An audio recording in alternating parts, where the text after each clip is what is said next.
As you build applications in Python, you're probably going to find that you use databases quite a bit. And so you'll probably find some value in having a normalized interface for working with your databases. I've built such a normalized interface, and you're welcome to use mine, but I would suggest that you simply use this as a model and build your own. Build one that works for you, that works for the way that you like to work with databases. So I'll show you mine as an example. It's called bwdb.py, and it's in the lib folder in the 19 projects folder in your exercise files. So we'll go ahead and open that up, and we'll maximize this so that we can take a look. Of course, it imports SQLite 3. This is a library for using SQLite 3. Like I said, for most of my web applications these days, I'm using SQLite 3 because it's small, it's fast, it's self-contained, it's easy, and it's very robust and reliable. Never had any problems with it. So there's a class here called bwdb, and the first thing in it is the constructor. And the constructor simply takes this keyword arguments, and it looks for the file name and the table name. You'll notice that in each of these methods, I have what's called a doc string. If the first line in a function or a method is just a string by itself, this is picked up by Python's documentation protocol, and it's called a doc string. I use it to describe how the function works. This is the constructor method. The table is for the CRUD methods, and you don't have to use that, and we'll get to that in a moment. And the file name is for connecting to the database file.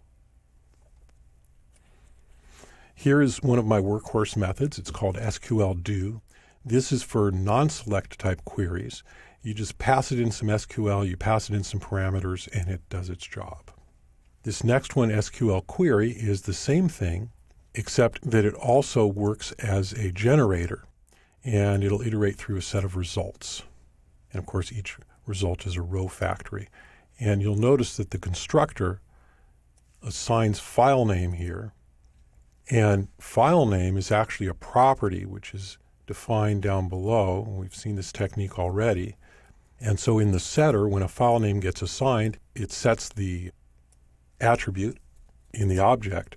It also connects to the database, and it sets up the row query. So this is actually a constructor of sorts, but it allows you to change files if you want to. If you're using the object and you decide that you need to assign this object to a different database file, first, of course, it'll call the destructor, which closes the old database, and then it'll call this constructor for the file name, and it'll connect to the new database. This works really, really well.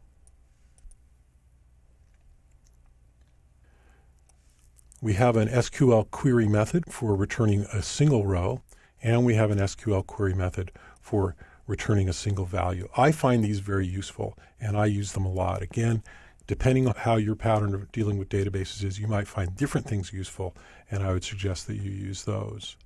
Now we get into the CRUD methods. CRUD stands for create, retrieve, update, and delete. These are the basic 4 functions of a database. And so this is the getRec. This would be the retrieve part of CRUD. And for my CRUD methods, I depend on there being a column in the table that's called ID. And so all of my tables and all of my applications that are going to use these methods must have a column called ID. I typically create this column in SQLite using the integer primary key feature, which makes that column an equivalent for SQLite's internal row ID. This all just works very nicely together, and you'll see examples of this in the projects that we're going to look at in this chapter. GetRex is a method that returns all of the rows in the table, and it returns it as a generator with row factories.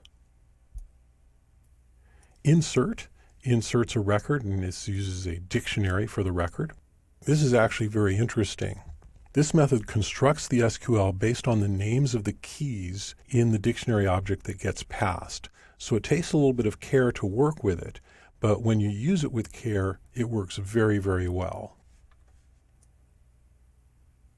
This next method works the same way. Again, it constructs the SQL query based on the keys in the dictionary object that gets passed.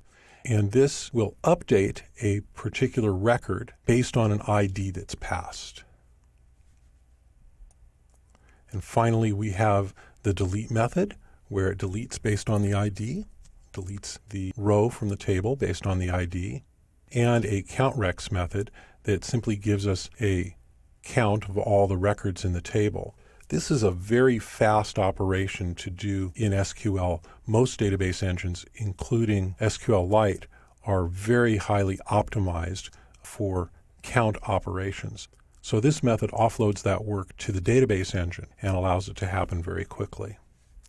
Finally, we have the property accessors for the file name property and a close method for closing the database. Then we have a test method for testing, and we'll go ahead and run that.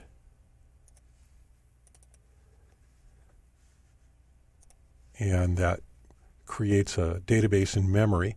SQLite has a feature where if you give the file name as this with colons on either side of it, that whole thing is the file name, then it will create a database in memory. It creates a table, inserts into the table, reads from the table, updates the table, exercises all of the CRUD methods.